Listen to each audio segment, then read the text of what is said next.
এই ঈদে বাড়িতে আসার পর গরম গরম গরম, এই গরমের মাঝখানে আজকে একটু ঠান্ডা আবহাওয়া পেলাম, একটু ভালো লাগতেছে, শান্তি লাগতেছে।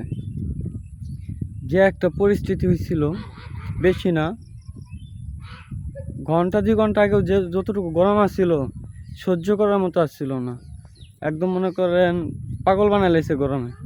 আজকে যাক মোটামুটি ঠান্ডা আছে, ভালো লাগতেছে। তো এই ঠান্ডা আবহাওয়া একটু বাইরে ঘুরতে এলাম, পরিবেশটা খুব সুন্দর লাগতেছে। ভাই মিলে ঘুরতেছি। ইদানিং এমন একটা অবস্থা হয়েছে, আগে বাড়িতে এলে ঘরে শাক সবজি খাইতে খাইতে ভালো লাগতো না। শ্বশুর বাড়িতে ফোন দিয়ে কইতাম মাংস রান্ধেন, আমি আইতাছি। আর কালকে গেছি, কালকে বাড়িতে আমার নিজের বাড়িতে মাংস খাইতে খাইতে, ঈদের মাংস খাইতে খাইতে আর ভালো লাগে না। পরে কি করবাম, শ্বশুর বাড়িতে ফোন দিয়ে কইছি হিজল ভর্তা করবেন আর এই শাক রান্না করেন।